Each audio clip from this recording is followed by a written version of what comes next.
Alright, good morning, good afternoon, good evening, YouTubers. This is Jerry Diamond with How to Get Out of Babylon.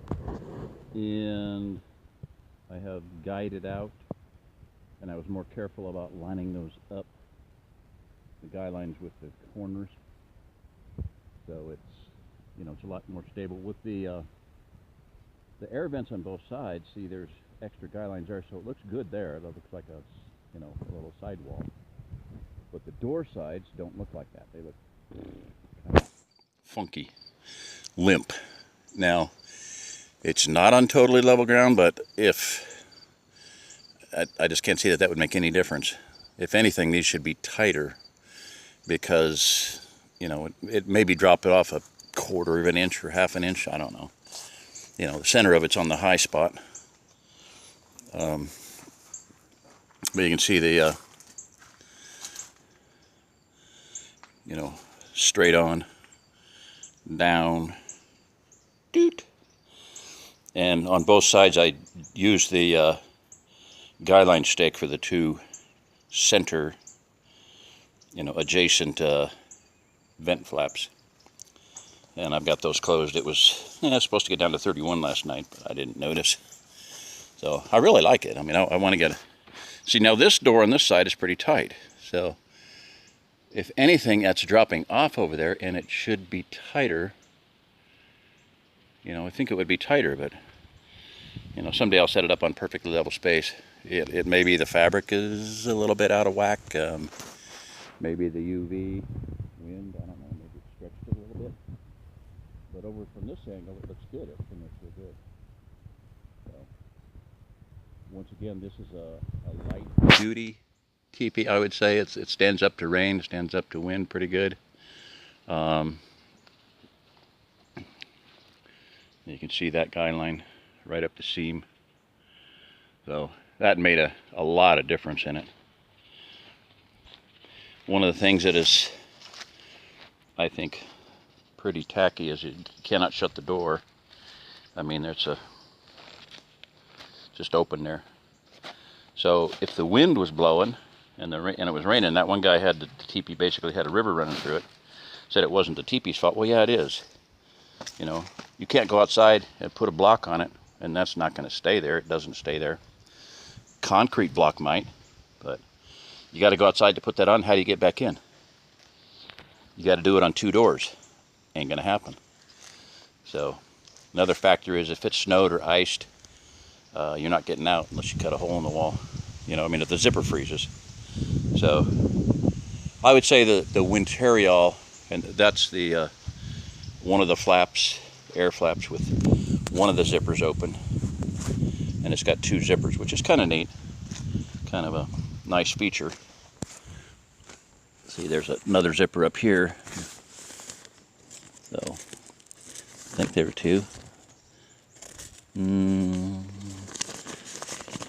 I thought there were. I don't think it doesn't look like it. Okay, one zipper. So you can close it completely or have it partially open. And I've got that one open just for a little bit of airflow. So anyway, windows are, they go up or down, and they're the only thing in there that's really good for hanging anything from.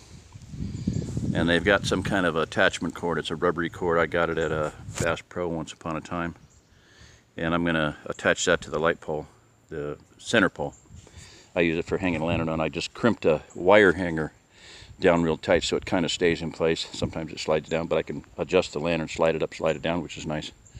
So now, once again, get a feel for how, I'm in the sunlight so I can't quite see.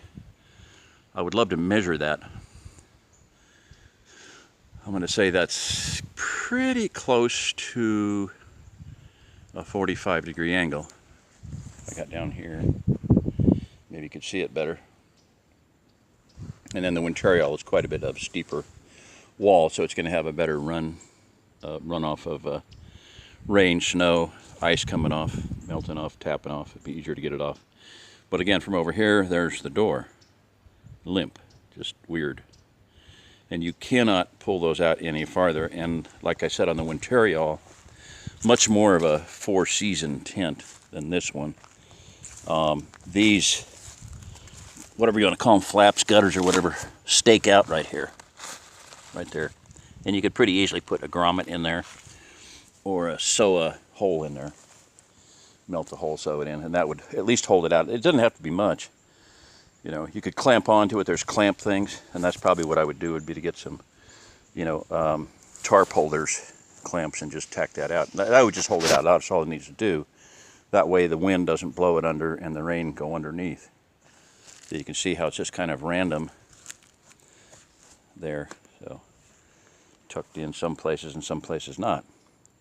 And that's what happened with the one guy, can't remember off the top of my head, I mentioned in the other video, but the flap, they didn't close the door quite right, and that flap was inside, so the rain hit the floor of the tarp and flowed into the teepee.